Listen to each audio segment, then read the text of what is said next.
Hello everyone, स्वागत है आप सभी का एकलव्य स्नातक पर। और मेरा नाम है हिमांशु सिंह।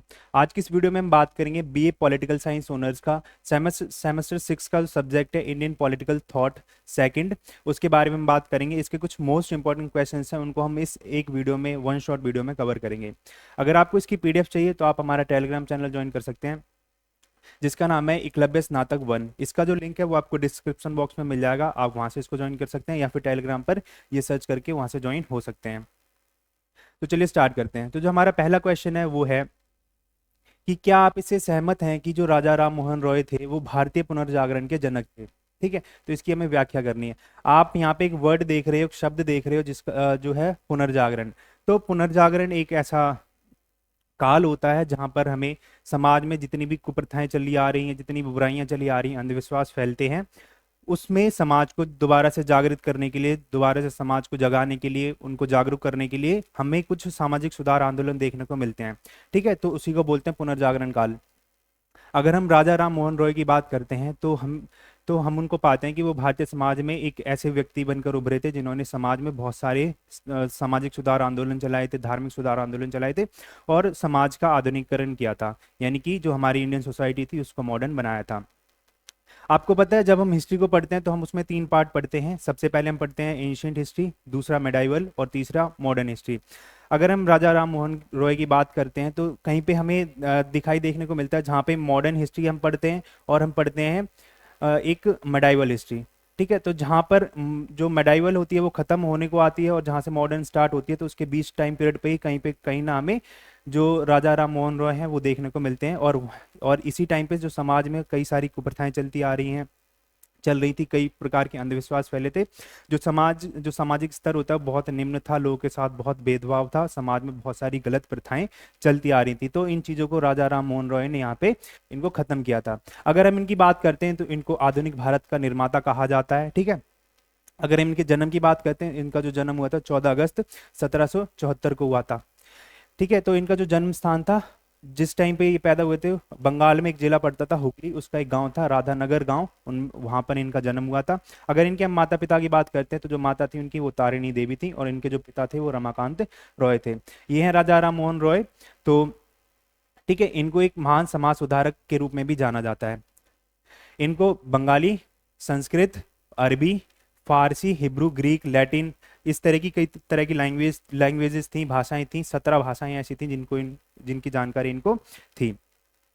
इन्हें कई तरह के जो धार्मिक, दार्शनिक और जो सांस्कृतिक पद्धतियां होती हैं उनके बारे में जानकारी थी। जितने भी स्कूल्स ऑफ साइकोलॉजी, फिलोसफी होते हैं उनकी जानकारी थी। अलग अलग जो संप्रदाय होते हैं, धर्म होता है, उनके बारे में, उनकी जो संस्कृतियां होती हैं उनके बारे में उनको ज्ञान था। अलग अलग धर्मों में जो भी सांस्कृतिक पद्धतियां अपनाई जाती हैं, जो भी उनकी अनुष्ठान होते हैं, उनमें जो भी प्रथाएं चलती आ रही हैं, उन चीज़ों का इनको यहाँ पे ज्ञान था। ठीक है, अगर हम इनके योगदान और इनके समाज सुधार के बारे में बात करते हैं तो इनको हम एक महान समाज सुधारक के रूप में जान सकते हैं। ठीक है, इन्होंने कई सारे समाज सुधार किए थे और इन्होंने ये प्रयास किया था कि किसी भी तरह जो भारतीय समाज है, इंडियन सोसाइटी है, उसका आधुनिकीकरण किया जा सके, उसको मॉडर्न बनाया जा सके। तो हुआ ये था, इन्होंने कई सारे ऐसे कानून लेके आए थे जो ब्रिटिश शासन था भारत में उस टाइम पर, उन ब्रिटिश प्रशासन था उसकी सहायता से। तो ये मानते थे कि जो ब्रिटिश शासन है वो काफ़ी ज़्यादा प्रगतिशील है, यानी कि प्रोग्रेसिव है, काफ़ी ज़्यादा मॉडर्न है। तो हमें भी भारत में कुछ ऐसे जो कानून होते हैं उनको यहाँ पे लेके आना चाहिए, जिनको कि हम कह सकते हैं जो प्रगतिशील कानून थे, वो उन चीजों की मांग यहाँ पे करते रहते थे। इसी के साथ में हमें पता है जो सती प्रथा थी उसका यहाँ पे जो समापन किया था, जो सती प्रथा थी उसको अवैध घोषित राजा राम मोहन रॉय के प्रयासों के द्वारा ही किया जा सका था। ठीक है, तो इनका जो उद्देश्य था एक ऐसे समाज का निर्माण करना था जो सहिष्णुता, सहानुभूति और जो तर्क सिद्धांत होते हैं उनके आधार पर किया जा सके। यानी कि समाज में जितने भी वर्ग हैं, जितने भी धर्म हैं, उनके बीच में सहिष्णुता रहे, टॉलरेंस रहे, लोगों के प्रति, एक दूसरे के प्रति सहानुभूति रहे, और जो समाज है वो किसी भी प्रकार के अंधविश्वास में ना चले, काफी ज्यादा रैशनल थिंकिंग करे। तो इस सिद्धांत पर इनका विकास होना चाहिए, इसका निर्माण होना चाहिए। ठीक है, तो एक ऐसे समाज की स्थापना करना चाहते थे जो आधुनिक हो, जो अपने आप में मॉडर्न हो, और ये जो समाज है वो इन सिद्धांतों पर कार्य करेगा। ठीक है, तो इन पॉइंट्स को हम अब पढ़ेंगे जिसके आधार पर हम कह सकेंगे कि जो राजा राम मोहन रॉय थे वो भारतीय पुनर्जागरण के जनक थे, उनके आधुनिक भारत के निर्माता या फिर पिता हम उनको कह सकते हैं। ठीक है, तो इन पॉइंट्स पे आपको काफी ज्यादा फोकस करना है। ठीक है, तो सबसे पहले हम बात करते हैं ब्रह्म समाज के बारे में। ठीक है, तो ब्रह्म समाज एक संस्था थी जिसकी स्थापना राजा राम मोहन रॉय के द्वारा की गई थी। ठीक है, तो इस संस्था ने क्या क्या कार्य किए उनको हम देखेंगे। सती प्रथा का उन्मूलन कैसे हुआ था, ठीक है, सती का उन्मूलन, इसका विनाश कैसे हुआ था, इसको किस तरह से असंवैधानिक या फिर असामाजिक घोषित कर दिया गया था। इसके इसके बाद हम पढ़ेंगे जो जितने अलग अलग धर्म होते हैं उनमें क्या क्या सुधार किए गए थे, जो धार्मिक अनुष्ठान होते हैं उनमें जो भी पद्धतियां चली आ रही हैं उनमें किस तरह से सुधार किए थे राजा राम मोहन रॉय के द्वारा, उनको हम पढ़ेंगे। इन्होंने किस तरह से जो जाति व्यवस्था थी, समाज में कास्ट सिस्टम चला आ रहा था, उसका विरोध किया था। समाज में किस तरह से जो शैक्षिक सुधार थे उनको लेके आए थे। और ये इन किस बेसिस पे हम कह सकते हैं कि ये जो थे पश्चिमी शिक्षा थी, यानी कि जो वेस्ट एजुकेशन थी, उसके काफी ज्यादा सपोर्टर थे, उसके समर्थक कहे जाते हैं। इन्होंने किस तरह से जो प्रेस थी उसकी स्वतंत्रता की बात की थी, राष्ट्रवाद के प्रबल समर्थक कहे जाते हैं, और किस तरह से इन्होंने संवैधानिकता के प्रति अपना प्रेम दिखाया था, किस तरह से संविधान के प्रति अपनी निष्ठा दिखाई थी, उस चीजों को हम पढ़ेंगे। तो सबसे पहले हम पढ़ते हैं ब्रह्म समाज के बारे में। तो ब्रह्म समाज एक ऐसी संस्था थी जिसने हिंदू धर्म में जो भी बुराइयां चली आ रही थी, कुरीतियां चली आ रही थी, उनके खिलाफ कदम उठाने का पहला प्रयास किया था। ठीक है, तो 1828 में जो रॉय थे, यानी कि राजा राम मोहन रॉय के द्वारा, उन्होंने हिंदू समाज में जो भी बुराइयां चली आ रही थी उनमें सुधार करने का प्रयास किया था। इसी के लिए इन्होंने एक सभा का गठन किया था जिसका नाम था ब्रह्मो समाज। और इसका गठन जो था 1828 में इसका गठन किया गया था, उसके रूप में इसको संगठित किया था, इसका गठन किया था। लेकिन बाद में इसका नाम ब्रह्म समाज कर दिया गया था। ठीक है, यानी कि जो ब्रह्म समाज है वो ब्रह्म सभा का ही एक रूप, एक बदला हुआ स्वरूप हमें देखने को मिलता है। इसका जो ब्रह्म समाज था उसका क्या अर्थ था? ब्रह्म समाज का एक अर्थ था कि जो सर्वोच्च शक्ति है वो आत्मा है और हमें इसी की पूजा में विश्वास करना चाहिए, यानी कि हमें आत्मा को सर्वोच्च शक्ति के रूप में मानना पड़ेगा, उसकी पूजा करनी पड़ेगी। ठीक है, जो व्यक्ति या फिर जो पुरुष, समाज के जो पुरुष आत्मा को सर्वोच्च शक्ति के रूप में मानते हैं, उसकी पूजा करते हैं, उसमें विश्वास करते हैं, उन्हीं का जो समाज होता है उसको ब्रह्म समाज कहा जाता है। ठीक है, इतना क्लियर आपको? फिर हम बात करते हैं जो सती थी, सती का उन्मूलन किस तरह से किया गया था। तो आपको पता होगा जो सती प्रथा थी वो एक ऐसी प्रथा थी जिसमें कोई भी जो महिला होती थी उसके पति की मृत्यु के बाद में उसको भी जबरदस्ती उसकी चिता के साथ जला दिया जाता था। ठीक है, तो जो सती थी, समाज में जो सती प्रथा थी उसके तहत जो कोई विधवा स्त्री होती थी उसको मृत पति की चिता के साथ जीवित जला दिया जाता था, ये मैं आपको बता चुका हूं। तो ये जो है एक स्वैच्छिक हिंदू अधिनियम माना जाता है, यानी कि अगर कोई स्त्री स्वेच्छा से अपनी मृत पति की चिता के साथ जलना चाहती है तो समाज उसको स्वीकार करता था और वो अपना जो उनका जीवन होता है उसको त्याग कर सकती थी। ठीक है, जीवन को समाप्त कर सकती थी, उसका फैसला ले सकती थी। लेकिन टाइम टू टाइम क्या हुआ कि जो स्त्रियां होती थी, महिलाएं होती थी, उनको सती के लिए मजबूर किया जाता था, यानी कि उनको ज्यादा फोर्स किया जाता था और उनकी इच्छा के विरुद्ध उनको मृत पति के साथ चलती चिता में जला दिया जाता था। ठीक है, तो ये जो समाज था, यानी कि जो हमारा भारतीय समाज था, उसने इस प्रथा को काफी ज्यादा प्रोत्साहित किया, उसको बढ़ावा दिया था। तो जो राजा राम मोहन रॉय थे उन्होंने सती प्रथा के खिलाफ आवाज उठाई थी और इस पर प्रतिबंध लगाने की कोशिश की थी। अब इसका जो उसकी उसका जो खिलाफ इसके ये खड़े हुए थे, इसका विरोध किया था, इसका एक रीजन ये आता है कि जो राजा राम मोहन रॉय थे उनकी जो भाभी थी, जिनको एक वो माँ की तरह मानते थे, और जब उनके बड़े भाई की मृत्यु हो गई थी उनको सती जबरदस्ती कर दिया गया था, उनके मृत भाई की चिता के साथ उनकी पत्नी को जला दिया गया था, जिससे कि जो राजा राम मोहन रॉय थे उससे काफी ज्यादा व्यथित थे, कुंठित थे, जिसकी वजह से इन्होंने इसके खिलाफ आवाज उठाई थी। ठीक है, तो हमें पता है 1829 में इस प्रथा को है समाप्त कर दिया गया था, और उस टाइम पे जो भारत में वॉइस रॉय था ब्रिटिश शासन का, वो विलियम बेंटिक था, और इसी के प्रयासों से राजा राम मोहन रॉय ने इसकी सहायता से सती प्रथा को 1829 में इसको असंवैधानिक और असामाजिक इनवैलिड घोषित कर दिया गया था समाज में। ठीक है, फिर हम बात करते हैं जो धार्मिक सुधार थे उनमें क्या क्या सुधार किए थे। अलग अलग धर्मों के अंदर कुछ अंधविश्वास चले आते हैं और समाज में उन चीजों को राजा राम मोहन रॉय ने किस तरह से खंडित किया था, उसको खत्म किया था। हमें पता है बहुदेववाद प्रथा होती है जिसमें लोग जो होते हैं अलग अलग देवताओं को मानते हैं, अलग अलग भगवानों में विश्वास करते हैं, मूर्ति पूजा चली आ रही है, और जितने भी धर्म के अनुष्ठान होते हैं, पाखंड होते हैं, उनका इन्होंने विरोध किया था। ठीक है, जैसे बलि प्रथा होती है उसका इन्होंने काफी ज्यादा विरोध किया था, उसको भी एक अनुष्ठान के रूप में हम देख सकते हैं। अलग अलग तरह के जो यज्ञ होते हैं उसका इन्होंने विरोध किया था। तो इन्होंने भारतीय समाज में जितने भी लोग थे उनको विवेक के मार्ग पर, विवेक यानी कि जो एक विचारशील मनुष्य होता है उसके मार्ग पर चलने की इन्होंने प्रेरित किया था, उसको सलाह दी थी समाज को। ठीक है, धर्म और दर्शन यानी कि जो रिलीजन होते हैं, धर्म होता है, और जो फिलोसफीज होती हैं, फिलोसफी के जितने सब्जेक्ट्स होते हैं, उनके जितने भी स्कॉलर्स थे, विद्वान थे, उनके बीच चर्चा करने के लिए इन्होंने आत्मीय सभा का गठन किया था 1815 में। ठीक है, यानी कि धर्म सुधार में क्या होता है कि जो अलग अलग धर्म होते हैं उनके अंदर कुछ ना कुछ तर्क वितर्क चलते रहते हैं, और उसी तर्क वितर्क को आगे बढ़ाने के लिए दर्शन पे धर्म शास्त्र होते हैं उनको आगे बढ़ाने के लिए उन्होंने 1815 में आत्मीय सभा का गठन किया था, जिससे कि समाज के अंदर जितनी भी बुराइयां चली आ रही हैं, धार्मिक अनुष्ठान चले आ रहे हैं, उनके अंदर हमें जो जो कमियां देखने को मिलती हैं उस चीज को दूर किया जा सके और समाज को आगे बढ़ाया जा सके। ठीक है, इन्होंने जो महिला मुक्ति आंदोलन थे उनकी भी नींव रखी थी, यानी कि उनकी स्टार्टिंग करी थी, उनकी शुरुआत करी थी। और जो बाल विवाह चलता आ रहा था, बहुविवाह थी, उसके खिलाफ भी उन्होंने काफी ज्यादा आवाज उठाई थी, उसका भी काफी ज्यादा विरोध किया था। अब हम बात करते हैं जो जाति व्यवस्था थी उसका विरोध किस तरह से इन्होंने किया था। तो जो जाति व्यवस्था थी उसको हम कह सकते हैं वो बहुत ज्यादा अमानवीय प्रथा थी। हमें पता है जो हमारा भारतीय समाज है वो हमारी वर्ण व्यवस्था के आधार पर चलता था। प्राचीन भारत में वर्ण व्यवस्था चलती थी, वहां पर हमें समाज को 4 वर्गों में वर्गीकृत हम उसको पाते हैं। पहला था क्षत्रिय, ब्राह्मण, शूद्र और वैश्य। यहाँ पर जो शूद्र थे वो उच्च वर्णों की सेवा करते थे। ठीक है, तो उनको समय के साथ में कुछ अधिकार नहीं दिए, जैसे शिक्षा का अधिकार नहीं दिया गया, और उनको समाज में बाहर रहना पड़ता था। ठीक है, उन्हीं में एक वर्ग और आता था जिसको अछूत या फिर अनटचेबल कहा जाता था। तो समय के साथ साथ पूरे शूद्रों को अलग अलग समाज में जितने भी गरीब होते थे, शूद्र होते थे, दलित होते थे, उनको शिक्षा से वंचित कर दिया गया था, उनके साथ काफी ज्यादा भेदभाव किया जाता था। इसीलिए हम कह सकते हैं कि जो जाति प्रथा थी वो एक अमानवीय यानी कि बहुत ही गंदी प्रथा इसको हम कह सकते हैं। ठीक है, तो इसने जो हमारा समाज है उसको कई वर्गों में बांट रखा था उस टाइम पे। ठीक है, तो इसीलिए इन्होंने इस जाति व्यवस्था का, इस अमानवीय प्रथा का काफी ज्यादा विरोध किया था। ठीक है, और उन्होंने ये कहा था कि जो लोग हैं उनको आपसी मतभेदों को भूलकर, अपने श्रेष्ठता को कम करके, उन चीजों को नजरअंदाज करके हमें समाज में जो भी सौहार्द होता है, सहानुभूति है लोगों के प्रति, उसको स्थापित करना चाहिए और एक समाज का निर्माण करना चाहिए।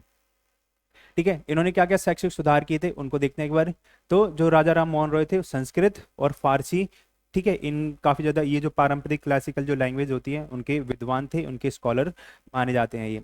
ठीक है, इन्होंने एक भाषा सीखी थी, अंग्रेजी भाषा। ठीक है, और इसका जो मेन पर्पस था क्या था, नौकरी लेना, रोजगार के उद्देश्य से इन्होंने एक भाषा सीखी थी अंग्रेजी, क्योंकि उस टाइम अंग्रेज भारत में आ गए थे और इंग्लिश को एक प्रिविलेज्ड लैंग्वेज माना जाता था, जो कि ऑफिसर्स वगैरह यूज करते थे। समाज का जो मिडिल क्लास जो नया नया उभर कर आ रहा था वो इस भाषा को सीख रहा था, तो उनके लिए काफी ज्यादा यहाँ पे अवसर थे, काफी ज्यादा अपॉर्चुनिटीज थी, जिसकी वजह से इन्होंने अंग्रेजी भाषा को सीखा था।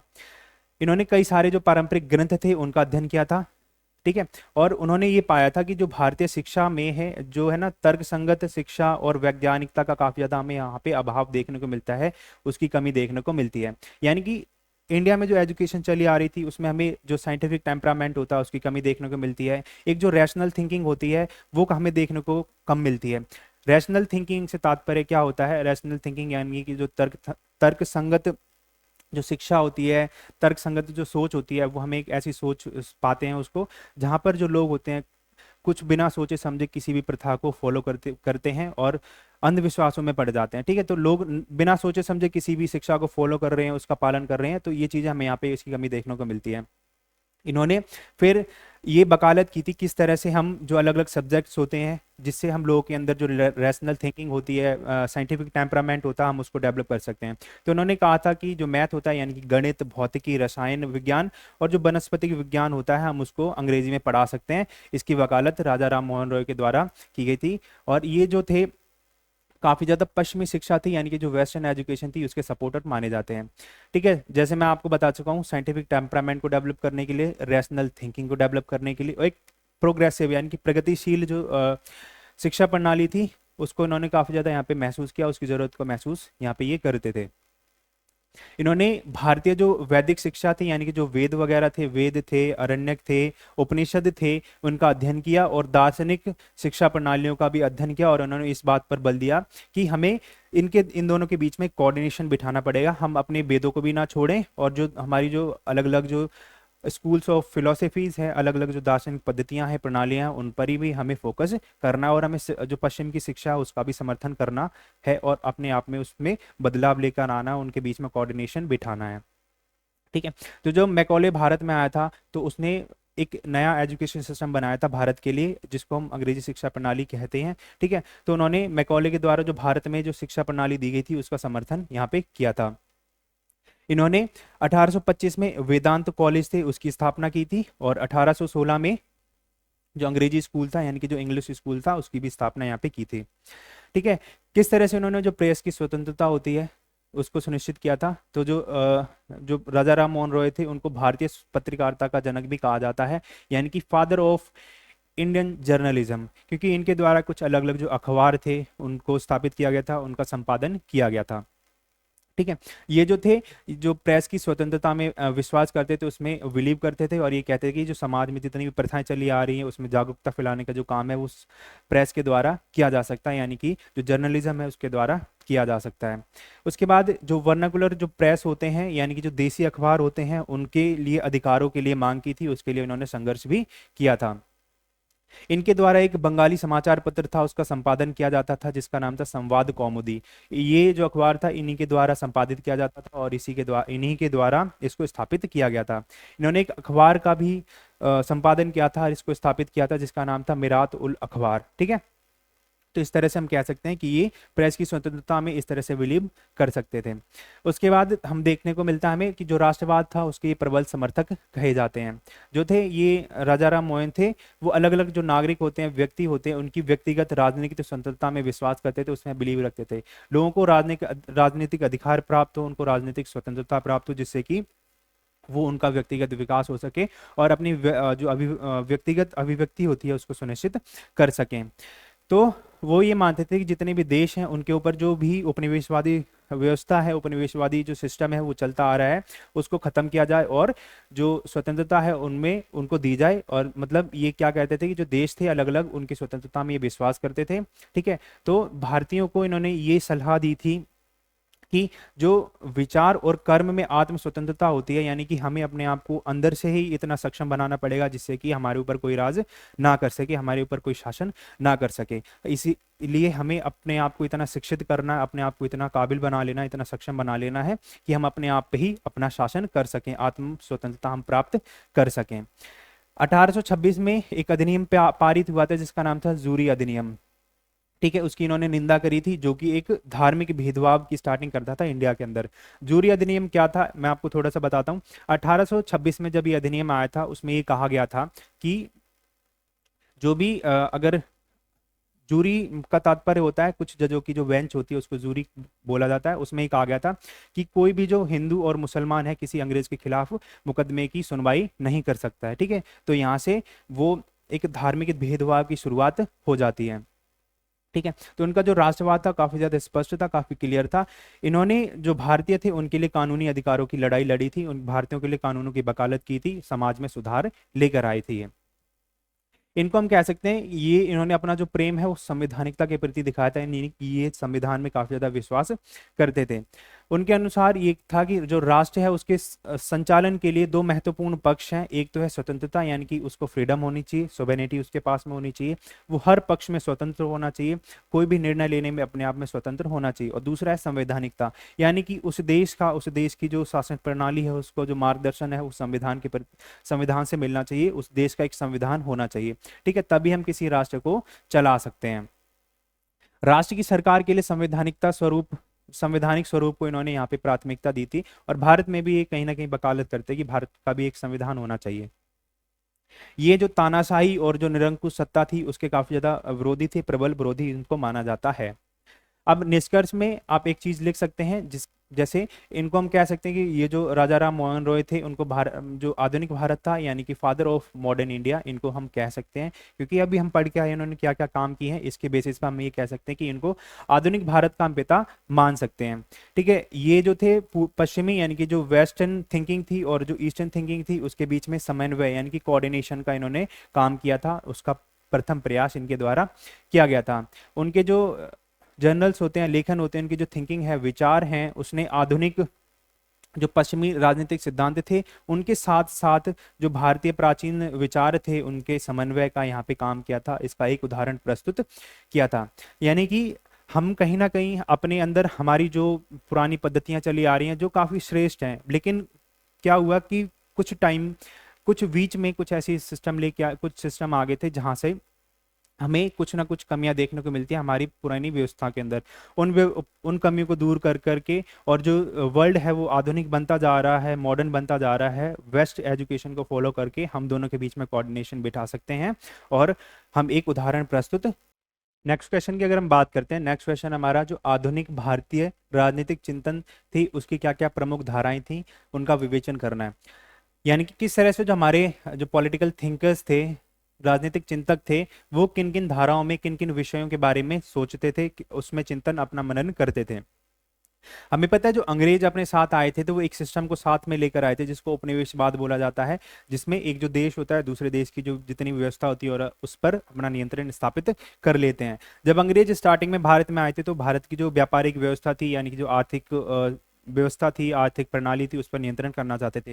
लेकिन समय के साथ में उनका लालच बढ़ता गया और वो इस उपनिवेशवादी व्यवस्था के साथ में जो भारत की राजनीतिक सत्ता थी, राजनीतिक जितने भी विषय थी उसमें हस्तक्षेप करने लगे और उस पर अपना नियंत्रण स्थापित करने लगे थे। ठीक है, समय के साथ में ये चीजें बढ़ती गई और जब भारतीयों को इन चीजों के बारे में पता चला, इस सच्चाई का उनको सामना हुआ, तो उन्होंने अपने अधिकारों के लिए, एक सम्मानजनक जीवन जीने के लिए, अपने अधिकारों के लिए संघर्ष करना शुरू कर दिया था। जब अंग्रेज भारत में आए थे तो इस काल में उन्होंने आर्थिक और राजनीतिक क्षेत्र तक ही अपने आप को सीमित रखा था, मैंने आपको बताया अभी। लेकिन समय के साथ में क्या हुआ, वो शिक्षा को, संस्कृति को भारतीय समाज में, जो पश्चिमी शिक्षा थी, पश्चिमी संस्कृति थी, उसको भारतीय समाज पर अब थोपने लगे थे, उस पर डालने लगे थे और उसका पालन करवाने लगे थे। ठीक है, तो इस कदम से ना कई सारे हमें यहाँ पे विचार ऐसे देखने को मिलते हैं जिसकी वजह से जो भारतीय स्वतंत्रता संग्राम था उसका ये हिस्सा बन गए थे, उसका एक इंपॉर्टेंट पार्ट बन गए थे, जिसमें हमें सबसे पहले देखने को मिलता है स्वराज को। स्वराज का तात्पर्य क्या होता है, स्व और राज। राज यानी कि शासन, स्व मतलब अपना, यानी कि अपना शासन, यानी कि भारत में भारतीयों का राज होगा। स्वदेशी से तात्पर्य होता है जितनी भी हमारे देश में निर्मित जो वस्तुएं होती हैं हमें उसका पालन करना है, उसका उपभोग करना है। राष्ट्रवाद एक ऐसी भावना होती है जिसमें हम देश के प्रति अपनी अपनी जो हमारी जो भक्ति होती है उसको हम दिखाते हैं राष्ट्रवाद के माध्यम से। लोकतंत्र शब्द सामने आने लगा था और किस तरह से हमें राष्ट्र का निर्माण करना है, ये चीजें शुरू होने लगी थी। किस तरह से हमारा जो संविधान है उसका प्रारूप होना चाहिए, कौन कौन से अधिकार लोगों को दिए जाने चाहिए, किस तरह की जो शासन व्यवस्था है वो भारत में चलेगी, ये चीजें सामने आने लगी थी। अब बात करते हैं हमारा जो मेन टॉपिक है, चिंतन की जो प्रमुख धाराएं हैं उनके बारे में। ये हमारा इंपॉर्टेंट टॉपिक है और इसमें हमें कुछ ये धाराएं देखने को मिलती हैं, जिसमें सबसे पहले बात की गई थी कि जो पुनर्निर्माण होता है, पुनर्निर्माण यानी कि दोबारा से निर्मित करना, उसके द्वारा संरक्षण किस तरह से किया जा सकता है, ये एक चिंतन की प्रमुख धारा थी। किस तरह से हम संबंध स्थापित कर सकते हैं एक व्यक्ति और एक समाज के बीच में, और हम एक मानव और प्रकृति के बीच में, यानी कि जो हमारा नेचर है उसके बीच में कैसे हम कोऑर्डिनेशन बिठा सकते हैं, उसके बीच में रिलेशन डेवलप कर सकते हैं। एक राज्य होता है, उसकी परिभाषा क्या होनी चाहिए, राज्य के बारे में जो भारतीय चिंतक थे वो क्या सोचते थे। उसके बाद हम देखते हैं धर्मनिरपेक्षता पर इनके क्या विचार थे, यानी कि जो सेक्युलरिज्म होता है, पंथ निरपेक्षता होती है, उसके बारे में क्या था। समाज में जितने भी सुधार होते हैं, सामाजिक न्याय होता है, उसका क्या प्रारूप होना चाहिए, और जो आर्थिक विकास होता है उसका क्या मॉडल हमें अपनाना है, ये चीजें हमें सामने देखने को मिलती हैं। उसके बाद किस तरह से हम राष्ट्रवाद यानी कि अपने देश से अंतर्राष्ट्रीयवाद, अलग अलग देशों में मानवतावाद और विश्व बंधुत्व तक पहुंच सकते हैं, किस तरह से हम अपनी थिंकिंग को ब्रॉड कर सकते हैं। तो सबसे पहले हम बात करते हैं पुनर्निर्माण द्वारा संरक्षण। ये जो सिद्धांत था वो डेनिस डाल्टन के द्वारा दिया गया था, उसके द्वारा प्रतिपादित किया गया था। ठीक है, तो जो आधुनिक जितने भी राजनीतिक चिंतक हैं उसमें हमें ये पुनर्निर्माण का संरक्षण देखने को मिलता है।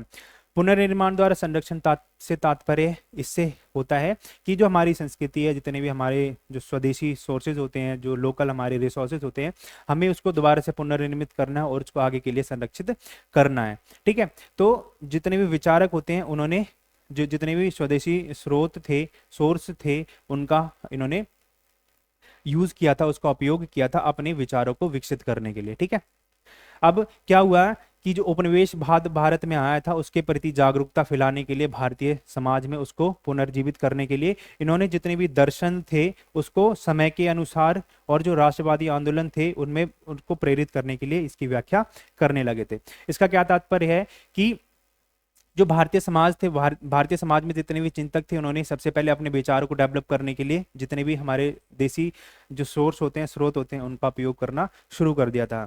अब हमें पता है कि जिस तरह से भारतीयों को उपनिवेशवाद की इस कठोर सच्चाई के बारे में, कड़वी सच्चाई के बारे में पता लगने लगा, वो थोड़े थोड़े जागरूक होने लगे और आंदोलन की शुरुआत होने लगी थी। लेकिन आंदोलन तभी सफल हो सकता है जब इसमें जो आम जनमानस होता है, यानी कि जो लोकल पब्लिक होती है, उसका सपोर्ट आएगा। ठीक है, तो उसी को प्रेरित करने के लिए राष्ट्रवादी आंदोलन में, यानी कि जितने भी देशव्यापी आंदोलन होते हैं अंग्रेजों को भारत से बाहर करने की, उसका विरोध करने के लिए, भारतीय जनमानस को यहाँ पे जागरूक करने के लिए अलग अलग जो दर्शन होते हैं, जितने सोर्स होते हैं, उनको समय के अनुसार इनकी अलग अलग तरीके से व्याख्या की गई थी। ठीक है, तो ये होता है पुनर्निर्माण का संरक्षण। दूसरा, किस तरह से हम व्यक्ति और समाज के बीच में जो समन्वय होता है, संबंध होता है, उसको स्थापित कर सकते हैं। ठीक है, जितने भी जो भारत के जो चिंतक थे वो ये मानते थे कि जो हमें तीन विचार देखने को मिलते हैं वो आपस में जुड़े हुए होते हैं, जिसमें स्वतंत्रता, सद्भाव और समानता, ये जो तीन सिद्धांत हैं वो हमें कहीं ना कहीं आपस में कोऑर्डिनेटेड, हम उसको देखते हैं आपस में जुड़े हुए हैं, आपस में एक दूसरे पर निर्भर हम उसको मानते हैं। जैसे आप समानता का जो स्वतंत्रता है उसका पालन करते हैं, लेकिन जो आपकी स्वतंत्रता है वो दूसरे की समानता में विरोधक ना हो। आप सड़क पर चल रहे हैं, आप सड़क पर आराम से चल सकते हैं, लेकिन आप सड़क पर ये नहीं कह सकते कि मैं सामने से जा रहा हूँ और इस पर चलना मेरा अधिकार है, दूसरे का यहाँ पे बुरा फील ना हो, उसको गिल्टी फील ना हो, उसकी भी स्वतंत्रता है, उसकी भी रक्षा हो सके, और उसकी भी समानता है, उस पर भी हमें फोकस करना, उसके भी हमें ध्यान देना है। ठीक है, इस तरह से ये जो जितने भी विचार हैं वो आपस में जुड़े हुए हैं।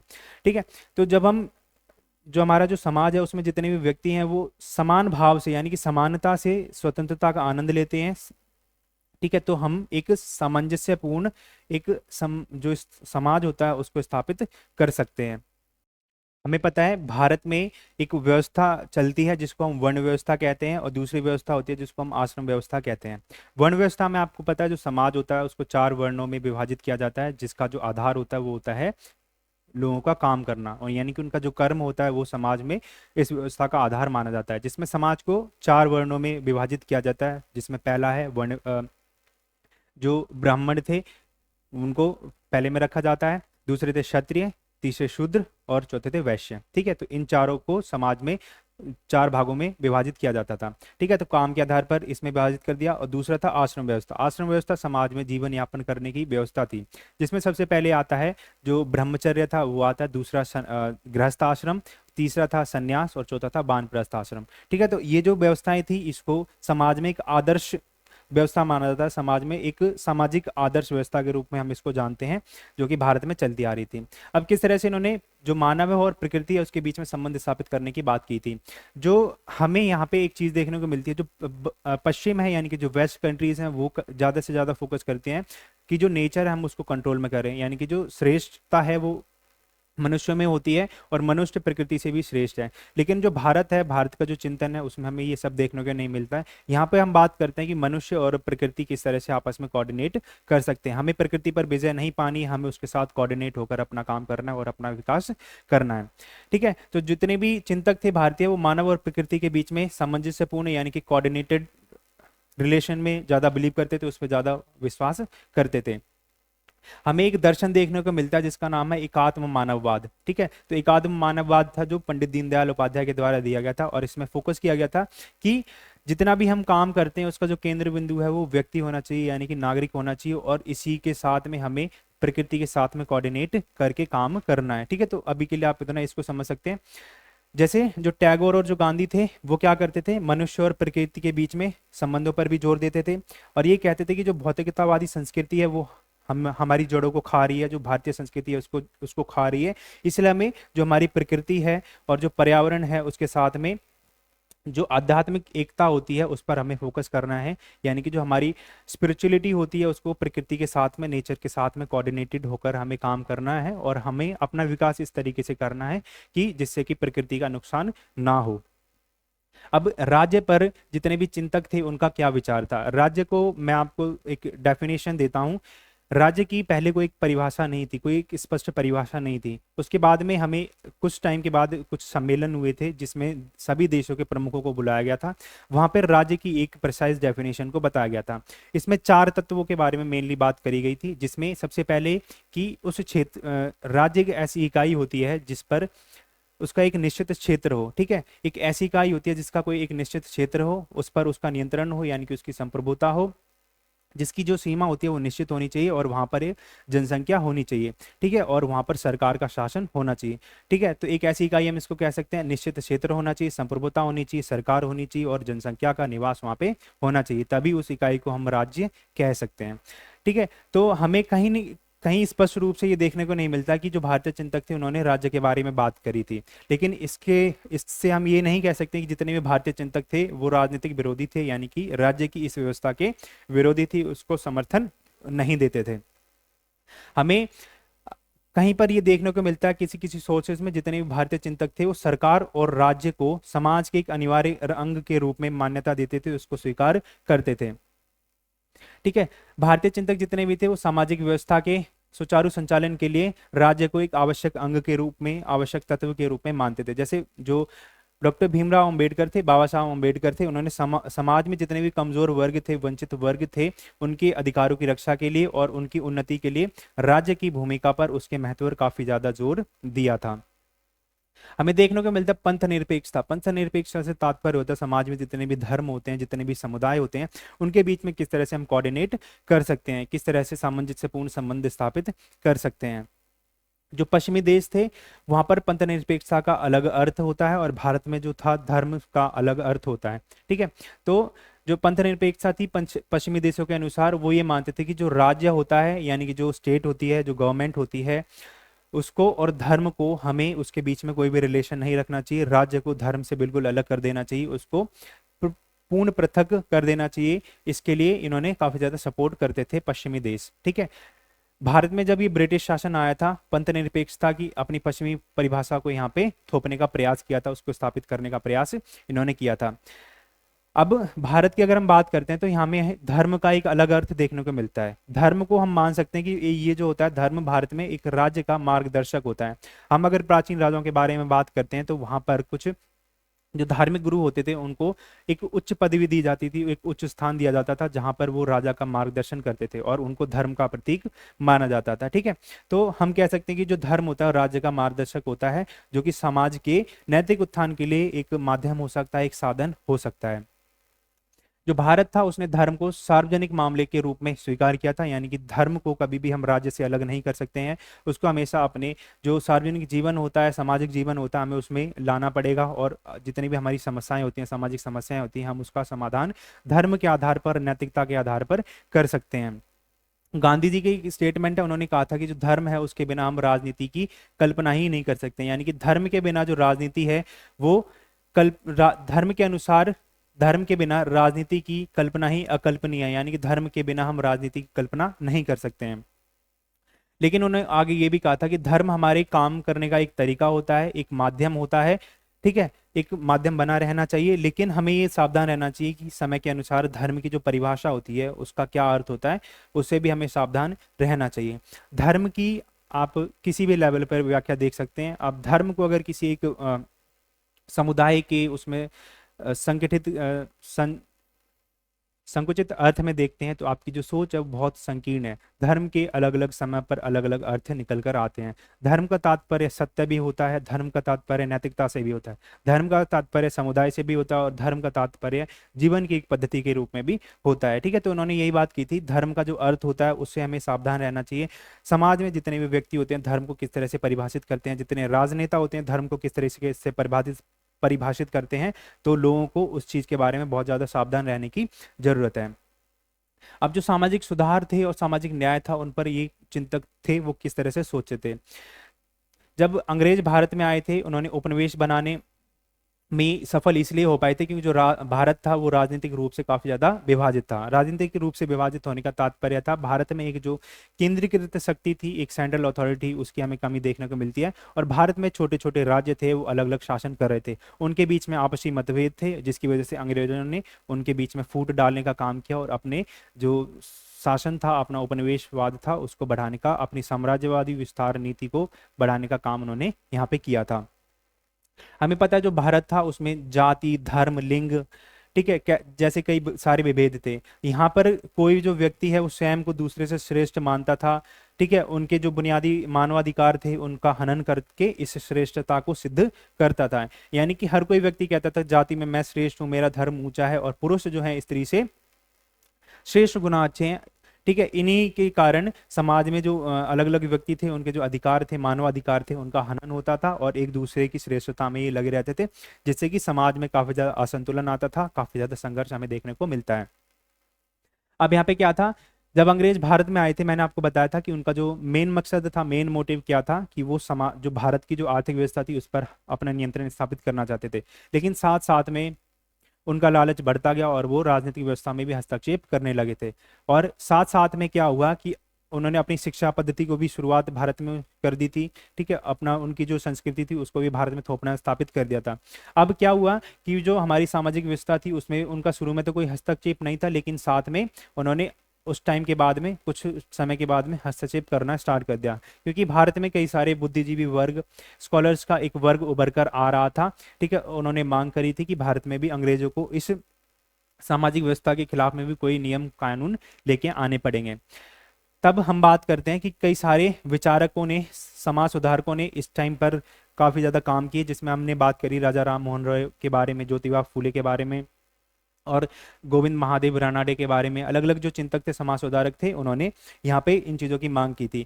इनके द्वारा कई सारी संस्थाओं को बनाया गया था, जिनको हम सामाजिक, धार्मिक और राजनीतिक संस्था के रूप में जान सकते हैं, ठीक है। इन्होंने मांग की और इन्होंने इस मांग को बढ़ावा देने के लिए कई सारे आंदोलनों की शुरुआत की थी। यानी कि जो संस्थाएं थी, जिन संस्थाओं की स्थापना इन महापुरुषों ने करी थी, इन समाज सुधारकों ने करी थी, ठीक है, तो उनको अपनी मांग को पूरा करने के लिए आंदोलनों की शुरुआत की गई थी। अब किस तरह से आर्थिक विकास का मॉडल इन चिंतकों के द्वारा दिया गया था। तो विश्व में हम जानते हैं कि दो ही आर्थिक विकास के मॉडल थे, एक था पूंजीवाद, दूसरा था साम्यवाद। पूंजीवाद था वो अमेरिका के द्वारा काफी ज्यादा प्रोत्साहित किया जाता था, उसको बढ़ावा दिया जाता था, और जो साम्यवाद था वो यूएसएसआर यानी कि जो सोवियत संघ था, आज का जो रूस है, उसके द्वारा काफी ज्यादा प्रोत्साहित उसको किया जाता था। अब भारत के पास में भी दो ही ये मॉडल थे, लेकिन भारत ने इन दोनों मॉडल को अपनाने से मना कर दिया और भारत ने एक तीसरा मॉडल अपनाया, जिसको कि मिश्रित आर्थिक व्यवस्था कहा जाता है। उसको आर्थिक मॉडल के रूप में माना जाता है, उसको देखा जाता है। इसमें सोवियत संघ का जो साम्यवाद था वो भी इसमें शामिल था, साम्यवादी मॉडल भी था, और जो यूरोप था उसका पूंजीवादी मॉडल भी इसमें शामिल था, ठीक है। दोनों की विशेषताएं इसमें शामिल थी, इसलिए इसको मिश्रित अर्थव्यवस्था या फिर मिश्रित आर्थिक विकास का मॉडल कहा जाता है। किस तरह से जो भारतीय चिंतक थे वो राष्ट्रवाद से अंतरराष्ट्रीयवाद, मानवतावाद और विश्व बंधुत्व पर यानी कि विश्व की एकता पर जोर देते थे। तो जो जितने भी चिंतक थे, ठीक है, तो उनकी जो सोचने की जो सीमाएं थी काफी ज्यादा निर्धारित थी, ठीक है। इनकी जो सीमा थी वो थी भारत में किस तरह से उपनिवेशवाद को खत्म किया जा सके, लेकिन साथ साथ इनकी जो सीमाएं थी उनसे ये पार भी सोचते थे, उससे बाहर भी, उसके बियॉन्ड भी सोचा करते थे, ठीक है। तो इनके जो विचार थे वो किस लिए विकसित हुए थे, उपनिवेशवाद और राष्ट्रवादी आंदोलन को प्रबल करने के लिए, उसको मजबूत करने के लिए इन्होंने अपने विचार प्रस्तुत किए थे। इसी तरह से इन्होंने धर्म की व्याख्या की, दर्शन की व्याख्या की थी इसी व्यवस्था के खिलाफ। लेकिन बड़े पैमाने पर सोचते थे ये लोग, विचारक जितने भी थे काफी ज्यादा बड़े पैमाने पर सोचते थे, और पूरे विश्व में जो मानवता से संबंधित जितने भी मुद्दे थे उस पर ही अपने विचार व्यक्त करते थे। जिसमें सबसे पहले हमें देखने को मिलता है वेदांत का प्रचार जो था, यानी कि जो वेदों का प्रचार था वो विवेकानंद के द्वारा किया गया था। विश्व एकता की जो सर्वप्रथम बात थी वो अरविंदो के द्वारा की गई थी। और विश्व बंधुत्व यानी कि जो विश्व में एकता है, सभी देशों को एक साथ आना चाहिए, लोगों को जो राष्ट्र की सीमाएं होती हैं उनसे परे सोचना चाहिए, ये कहा था गांधी और टैगोर ने। उसके बाद में हमें जो बंकिम चंद्र चटर्जी थे उनके बारे में भी देखने को मिलता, विवेकानंद थे, गांधी जी थे, उन्होंने उनके हमें जितने विचार होते हैं उससे हमें साइंटिफिक टेम्परामेंट को देखने को मिलता है, और जो इंडियन जो स्पिरिचुअलिटी थी यानी कि जो भारत का जो आध्यात्मिक दर्शन था उस पर ये काफी ज्यादा जोर देते थे। यानी कि एक तरफ साइंस की हम बात करते हैं और दूसरी तरफ हम इंडिया की जो स्पिरिचुअलिटी है, आध्यात्मिकता है, उस पर बात करते हैं।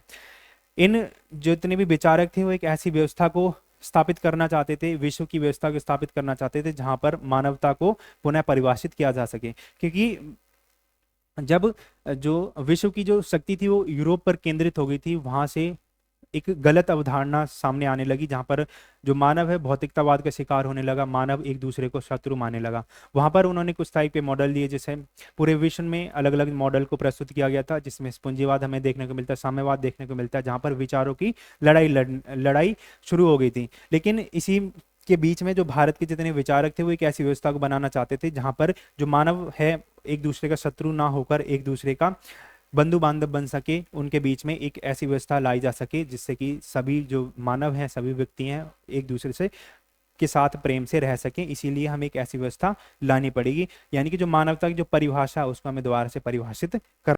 नेक्स्ट क्वेश्चन की अगर हम बात करते हैं, स्वामी विवेकानंद ने किस प्रकार भारतीय समाज को पुनर्जीवित किया? पुनर्जीवित, पुनर्जागरण करने का अर्थ मैं आपको बता चुका हूं क्या होता है, कि समाज में कुछ अंधविश्वास, कुछ कुप्रथाएं, कुछ गलत अवधारणाएं, अंधविश्वास चले आ रहे होते हैं, उनको जो खत्म करने की बात करता है उसी को पुनर्जागरक या फिर पुनर्जागरण का अग्रदूत कहा जाता है। ठीक है, तो इसी में जो स्वामी विवेकानंद थे उनका नाम आता है, और जो राजा राम मोहन रॉय थे उनका नाम आता है, अलग अलग जो महापुरुष हैं उनके नाम हमें देखने को मिलते हैं। तो किस तरह से उन्होंने समाज को पुनर्जीवित किया था हम उसके बारे में पढ़ेंगे। ठीक है, तो अगर हम इनके जन्म की बात करते हैं, इनका जो जन्म हुआ था वो 12 जनवरी 1863 में हुआ था, और 12 जनवरी को ही हम युवा दिवस के रूप में मनाते हैं, यानी कि राष्ट्रीय युवा दिवस के रूप में हम 12 जनवरी को सेलिब्रेट करते हैं। इनका जो जन्म स्थान है वो कोलकाता था, और इनके जो माता थी उनका नाम था भुवनेश्वरी देवी, और पिता थे विश्वनाथ दत्त। इनके जो बचपन का नाम था वो था नरेंद्र दत्त। ठीक है, तो ये कुछ इनके बारे में बेसिक इन्फॉर्मेशन होगी। हम बात करते हैं स्वामी विवेकानंद के बारे में। ये एक महान व्यक्ति थे, एक शिक्षक थे, समाज सुधारक थे, सामाजिक एक कार्यकर्ता थे यानी कि सोशल वर्कर थे, वे एक विचारक थे यानी कि थिंकर थे, और एक संत के रूप में हम इनको जान सकते हैं। इनकी जो शिक्षा थी वो कोलकाता के जो स्कॉटिश चर्च कॉलेज था उसमें इन्होंने अपनी शिक्षा को ग्रहण किया था। इन्हें हिंदू जितने भी धर्म शास्त्र थे, हिंदू शास्त्र थे, उनकी काफी ज्यादा समझ थी। इन्होंने संगीत में जो व्यायाम विद्या होती है, यानी कि जो व्यायाम की जितनी नॉलेज होती है, धर्मशास्त्र होते हैं, अलग अलग स्कूल्स ऑफ फिलोसफी होते हैं, उन्होंने काफी ज्यादा अच्छी परफॉर्मेंस यहाँ पे दी थी।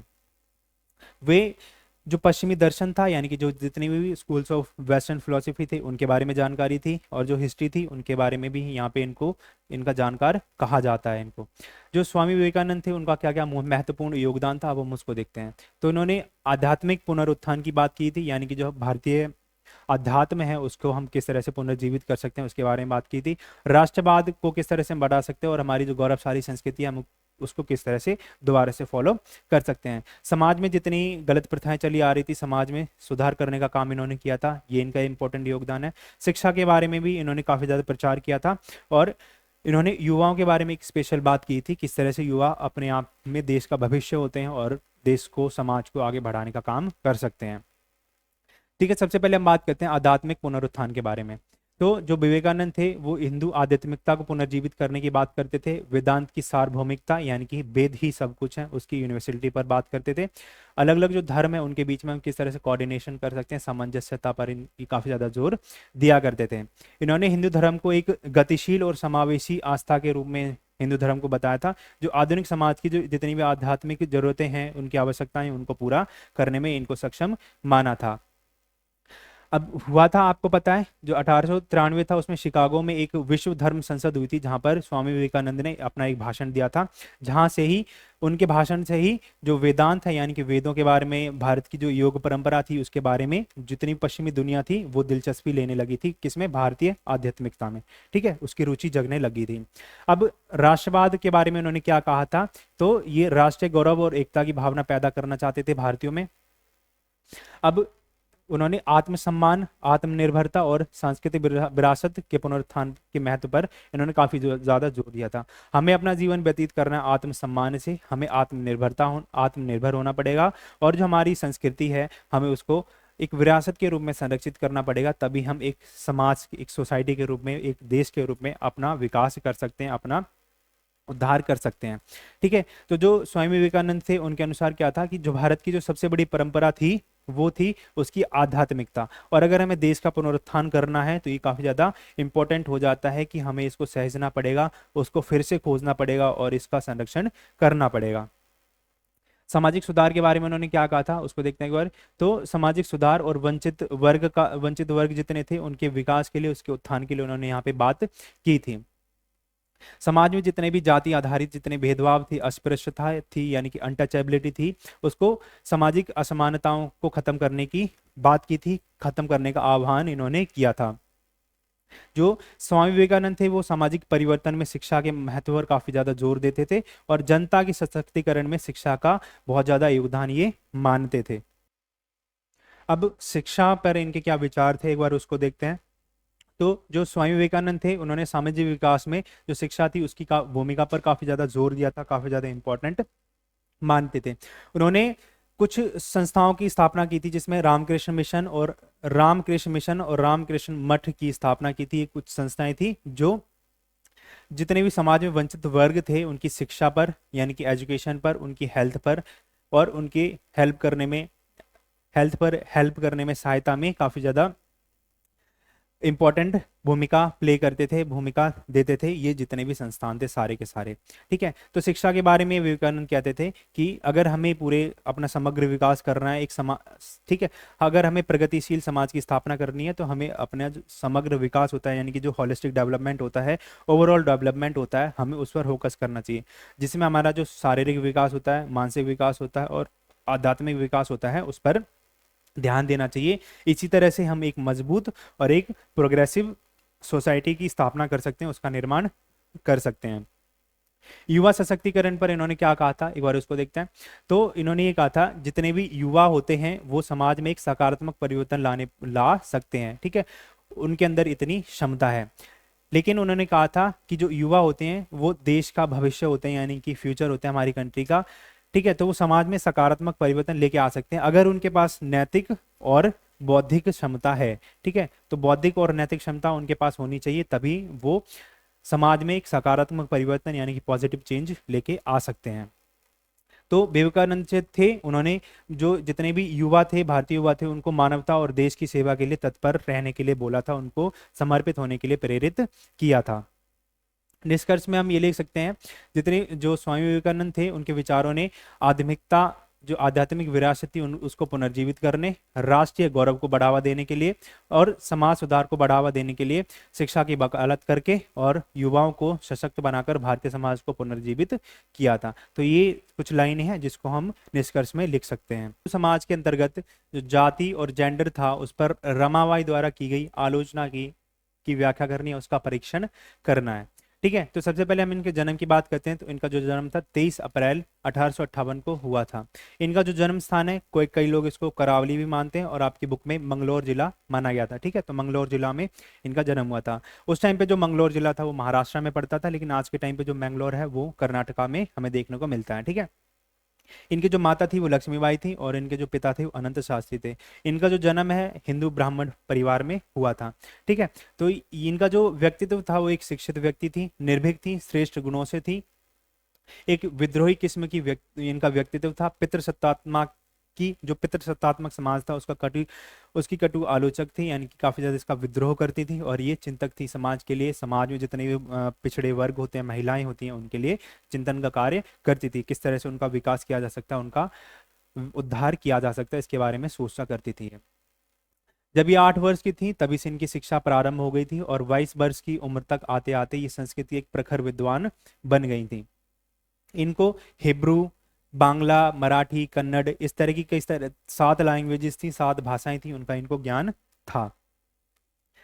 इन्होंने समाज में अपनी आंखों से ये देखा था किस तरह से जो स्त्रियों की दशा है वो बहुत ज्यादा खराब है, ठीक है, और उनकी दयनीय स्थिति के बारे में इन्होंने समाधान इसके लिए दिया था।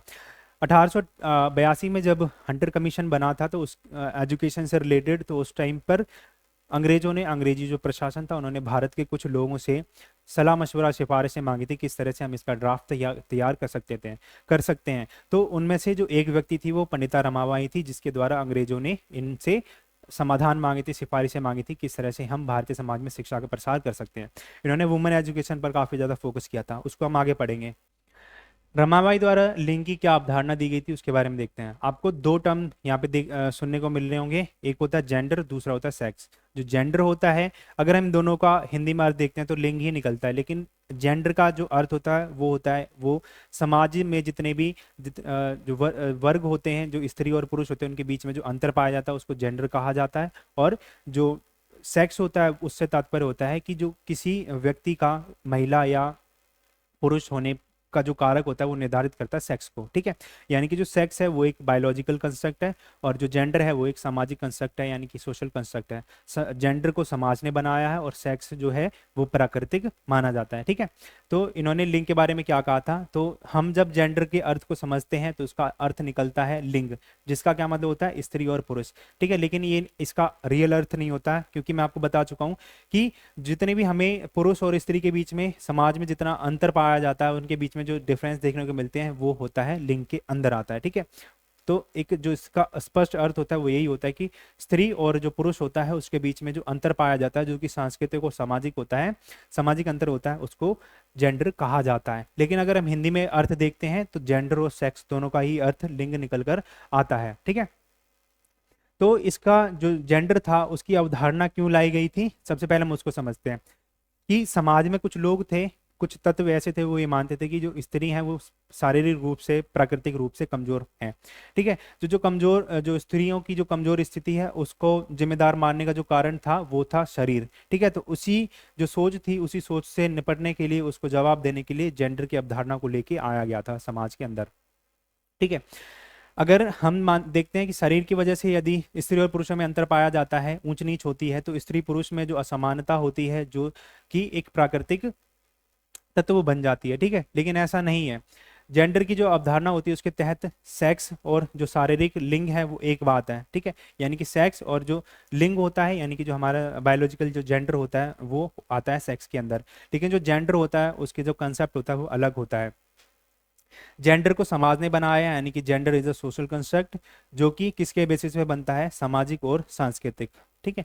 सामाजिक और सांस्कृतिक रूप से जेंडर को बनाया जाता है, लेकिन सेक्स जो होता है वो प्राकृतिक रूप से बनता है। अब हम बात करते हैं कि जो हमारा हिंदू धर्म होता है वहां पे कहा जाता है कि जहां पर स्त्रियों का सम्मान होता है, ठीक है, वहां पर देवता प्रसन्न होते हैं, लेकिन जहां पर उनका आदर सत्कार नहीं होता है, उनका अनादर होता है, वहां पर जितने भी हम पवित्र अनुष्ठान करते हैं, पूजा पाठ करते हैं, वो भी निष्फल हो जाता है, वो भी असफल हो जाता है। अगर हम बात करते हैं मनुस्मृति के बारे में, ठीक है, मनुस्मृति के बारे में बात करते हैं तो उसने जो स्त्रियों के प्रति एक नकारात्मक अवधारणा थी, उसका नकारात्मक चित्रण था, उसको प्रस्तुत किया था। तो इसी का जो खंडन है पंडिता रमाबाई के द्वारा किया गया था।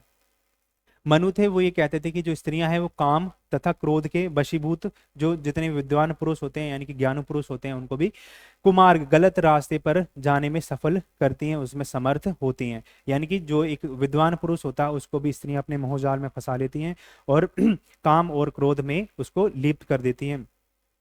तो ये बात मनु ने कही थी, लेकिन इस जो ये जो स्टेटमेंट थी उसका पंडिता रमाबाई ने इसका खंडन किया था, ठीक है। और ये कहा था कि जितने भी कथन है, ये जो विचार हैं वो सारे के सारे मनु के हैं। जितने भी पुरुष होते हैं स्त्री के प्रति, ये जो जितने नियम होते हैं, इनके जो विचार उसमें कम या ज्यादा विश्वास रख सकते हैं, ठीक है। तो ये कहा था पंडिता रमाबाई के द्वारा। हमें पता है कि ये जो मनुस्मृति की जो रचना हुई थी वो कुछ ऐसे टाइम पे हुई थी जहां पर समाज में अलग अलग जो प्रथाएं होती हैं उनमें कुछ कमियां देखने को मिलने लगी थी, उसमें उसका जो स्वरूप था वो बिगड़ने लगा था। तो ये जो स्वरूप था वो 6ठी शताब्दी से ही स्टार्ट हो गया था, उनका अस्तित्व आ गया था। इससे पहले जो सारी चीजें थी वो सारी की सारी बढ़िया चल रही थी, और जो इस टाइम चल रही, उस टाइम जो 6ठी शताब्दी में चल रही थी उस टाइम से बेटर थी पहले में। लेकिन 6ठी शताब्दी से इनमें कुछ हमें कमियां देखने को मिलती हैं, कुछ ऐसे रीति रिवाज आ जाते हैं जो कि अच्छे नहीं माने जाते, और वहां से जो भारतीय परंपरा थी उसका खंडन, उसमें गलत रीति रिवाज, उसमें अंधविश्वास ये फैलने शुरू हो जाते हैं। तो पंडिता रमाबाई थी वो ये कहती थी, ये एक स्टेटमेंट है उनके द्वारा दिया था कि जो मनुस्मृति है वो साहित्य को, मनुस्मृति साहित्य को अगर हम कठिन परिश्रम से और निष्पक्षता से उसको पढ़ते हैं तो हमें ये पहचानने में कभी धोखा नहीं हो सकता कि मनु उन 100 लोगों में से एक हैं जिसने दुनिया की नजरों में जो स्त्रियां हैं उनका एक नकारात्मक चित्रण प्रस्तुत किया है, उसमें उनको घृणास्पद जीवन बनाने में अपना सारा का सारा जीवन लगा दिया, उस पर जोर लगा दिया, ठीक है। तो ये कहा था पंडिता रमाबाई के द्वारा। अब हम बात करते हैं नारी सशक्तिकरण के बारे में, उनके क्या विचार थे। तो नारी सशक्तिकरण के उन्होंने 3 स्तंभ बताए थे, जिसमें सबसे पहला था आत्मनिर्भरता, दूसरा था शिक्षा यानी कि हमें एजुकेशन फोकस करना चाहिए, और तीसरा था स्त्री अध्यापिका यानी कि जो फीमेल टीचर्स होती हैं उनके बारे में कहा था, तभी हम नारी सशक्तिकरण की बात कर सकते हैं। अब हम तीनों पॉइंट्स को अच्छे से पढ़ेंगे। तो सबसे पहले उन्होंने बात की थी आत्मनिर्भरता के बारे में। तो हमारा जो समाज है वो पुरुष प्रधान है, यानी कि पैट्रियार्कल सोसाइटी है हमारे पास, ठीक है, जहां पर जन्म से लेकर मृत्यु तक जो महिलाएं होती हैं उनको दूसरों पर, यानी कि जो पर होती है पर निर्भरता की स्थिति में अपना जीवन व्यतीत करना पड़ता है, यानी कि दूसरों की निर्भरता पर, पुरुषों पर डिपेंड होकर अपना जीवन यापन करना पड़ता है। हम देखते हैं कि जो भारत में जो श्रमिक वर्ग है, यानी कि जो लेबर क्लास है, उनकी जो लेडीज हैं, फीमेल्स हैं, वो ऊंची जाति की जो महिलाएं हैं उनसे ज़्यादा बेटर स्थिति में है, क्योंकि जो ऊंची जाति की जितनी महिलाएं होती हैं वो घर की चार दीवारों में ही कैद हो जाती हैं, ना वो बाहर जाकर काम कर सकती हैं, ना बाहर जाकर अपने जितने विचार होते हैं उनको डाल सकती हैं, उनको प्रस्तुत कर सकती हैं, ठीक है। लेकिन जो श्रमिक वर्ग की जो महिलाएं होती हैं बाहर जाकर अपनी स्वेच्छा से काम कर सकती हैं और आत्मनिर्भर बन सकती हैं, ठीक है। तो जो देश की स्त्रियों की जो स्थिति है वो इन्होंने कहा था कि जो व्यक्तिगत स्वतंत्रता होती है, आत्मनिर्भरता होती है, उसके साथ ही उसके माध्यम से ही उसको सुधारा जा सकता है, स्त्रियों जो देश में जितनी भी स्त्रियां हैं उनकी स्थिति को। शिक्षा पर इनके क्या मत थे एक बार उसको देखते हैं। तो ये मानती थी कि जो स्त्री शिक्षा है देश में, भारत में इसकी हमें कमी देखने को मिलती है, और ये जो कमी होती है वो हम जनगणना के माध्यम से, उनके जो परिणाम आते हैं, जितनी रिपोर्ट्स आती हैं उनके माध्यम से हम इसको देख सकते हैं, और ये कह सकते हैं कि भारत में जो स्त्री शिक्षा है उसकी कमी हमें देखने को मिलती है। अगर हम बात करते हैं लड़कियों के बारे में, तो उनको आज के टाइम पे भी स्कूलों से निकालकर उनकी शादी कर दी जाती है, और जो पढ़ाई लिखाई होती है उससे बिल्कुल वो कट जाती हैं, उससे अलग हो जाती हैं, क्योंकि उनके ऊपर एक जिम्मेदारी आ जाती है परिवार की, बच्चों की, और वो उन चीज़ों पर ही ध्यान देती हैं, ना कि पढ़ाई पर, ठीक है। उन्होंने ये माना था कि जो ऊंची जाति की जितनी महिलाएं होती हैं उनमें एक अंधविश्वास फैला होता है, एक भ्रम फैला होता है कि अगर वो पेन भी पकड़ लेंगी तो उनके पति की मृत्यु हो जाएगी, और विधवा होने का जो डर होता है, यानी कि अगर वो पेन पकड़ लेंगे उनका पति मर जाएगा, और विधवा होने के डर से जो उनकी ज्ञान पिपासा होती है, यानी कि जो ज्ञान प्राप्त करने की जो इच्छा होती है, उस पर ये डर विजय पा लेता है, यानी कि वो पढ़ाई लिखाई को छोड़ देती हैं क्योंकि वो विधवा ना हो जाए इस डर से। उन्होंने बात करी थी स्त्री अध्यापिकाओं के बारे में। तो इन्होंने माना था कि जो हमारे भारत में इतनी विशाल अनपढ़ों की जो आबादी है, विशाल अनपढ़ महिलाओं की जो आबादी है, उसके अकॉर्डिंग, उसके हिसाब से शिक्षित स्त्रियों अध्यापकों की एक जो संख्या है वो हमें बहुत कम यहाँ पे देखने को मिलती है। ये कहा था पंडिता रमाबाई के द्वारा। अगर हमें स्त्रियों की दशा को सुधारना है तो स्त्रियों में से ही शिक्षिकाओं को तैयार करना होगा। उनके लिए प्रशिक्षण के जितने केंद्र होते हैं स्पेशल फॉर द लेडीज, यानी कि स्त्री शिक्षा के लिए उनके अध्यापिकाओं के लिए ट्रेनिंग सेंटर होते हैं, उनको स्टैब्लिश, उनको तैयार किया जाए, ठीक है। तो इन्होंने कहा था कि जो समाज का अगर हमें कल्याण करना है तो स्त्रियों की उन्नति से ही हो सकता है, ये कहा था रमाबाई के द्वारा। नेक्स्ट क्वेश्चन की हम बात करते हैं। तो नेक्स्ट क्वेश्चन हमारा जाति उन्मूलन पर अंबेडकर के विचारों का उल्लेख कीजिए। अब हम पढ़ेंगे अंबेडकर के बारे में, ठीक है। तो जो उनका जो जन्म हुआ था वो 14 अप्रैल 1891 में हुआ था। जन्म स्थान था वो उत्तर प्रदेश का मऊ था, जो आज के टाइम पे मध्य प्रदेश में है। इनके जो माता थी वो भीमाबाई थी, और इनके पिताजी थे रामजी मालोजी, ठीक है। तो इनके पिता का नाम था। इन्होंने एक कॉन्सेप्ट दिया था जिसको कहते हैं सामाजिक न्याय। तो इस सामाजिक न्याय का क्या अर्थ होता है एक बार उसको देखते हैं। तो इन्होंने कहा था कि समाज में जितने भी व्यक्ति रहते हैं, प्रत्येक व्यक्ति को बिना उनकी धर्म, उनकी जाति को देखे बिना, उनको ध्यान में रखे बिना, जितनी भी जीवन की जो मूलभूत आवश्यकताएं होती हैं, बेसिक जो नीड्स होती हैं, उनको पूरा किया जा सके, जिसमें रोटी, कपड़ा, मकान, स्वास्थ्य, शिक्षा, घर, रोजगार, ये सब आता है, ठीक है। तो ये सारी की सारी जो आवश्यकताएं होती हैं वो उनको दी जा सके, ये होता है सामाजिक न्याय का अर्थ। और ये इन्होंने कहा था कि जो मानव के द्वारा जो शोषण किया जा रहा है, यानी कि उनको एक्सप्लॉइट करा जा रहा है, उनका शोषण किया जा रहा है, उसको खत्म किया जा सके, ठीक है। तो ये कहा था अंबेडकर ने। और जो आर्थिक सत्ता होती है, यानी कि जो आर्थिक शक्ति होती है, उसको विकेंद्रीकरण किया जा सके, यानी कि उस पर किसी कुछ जो समाज में उच्च वर्ग होता है उस पर, उस आर्थिक शक्ति होती है उस पर उनका केंद्र ना हो। उनकी जो आर्थिक शक्ति होती है उसका जो केंद्र है वो समाज में सभी वर्गों के पास होना चाहिए, सभी वर्गों के पास में शक्ति होनी चाहिए, जिससे कि सामाजिक न्याय को दिया जा सके। अगर हम सामाजिक न्याय की बात करते हैं, ये एक व्यापक अवधारणा यानी कि ब्रॉडर कॉन्सेप्ट माना जाता है। सामाजिक न्याय का उद्देश्य क्या होता है कि जितने भी हमारे समाज में सामाजिक और आर्थिक रूप से पिछड़े वर्ग होते हैं उनको अवसर और सुविधाएं प्रदान की जा सके, जिससे कि उनका विकास हो सके और वो अन्य वर्गों के बराबर में आ सकें। विशेष अवसर से तात्पर्य होता है कि अगर हम कोई भी नौकरी वगैरह निकाल रहे हैं, कोई रोजगार लोगों को दे रहे हैं तो उसमें एक विशेष वर्ग को हम रिजर्वेशन दे सकते हैं, तो इसी से हम उनको विशेष अवसर प्रदान कर सकते हैं जिससे कि उनका विकास हो सकता है और अन्य वर्गों के बराबर वो आ सकते हैं, जिससे सामाजिक व्यवस्था को एक अधिक मानवीय और न्याय संगत बनाया जा सकेगा। ठीक है, न्याय संगत से तात्पर्य समाज में जितने भी वर्ग हैं उनकी भागीदारी होगी और मानव का मानव के द्वारा शोषण ना किया जाएगा, उनको समान अवसर दिए जाएंगे। अब जाति पर अंबेडकर के क्या विचार थे एक बार उसको देखते हैं। तो एक सामाजिक बुराई के रूप में इसको मानते थे, यानी कि एक बहुत ही गंदी प्रथा थी, एक गंदी व्यवस्था थी। ठीक है, समाज के लिए अभिशाप थी। ठीक है, तो अंबेडकर ने जाति को एक गहरी जड़ें जमा चुकी एक सामाजिक बुराई के रूप में देखा था, जो कि असमानता और अन्याय को समाज में उत्पन्न करती है, उसको पैदा करती है।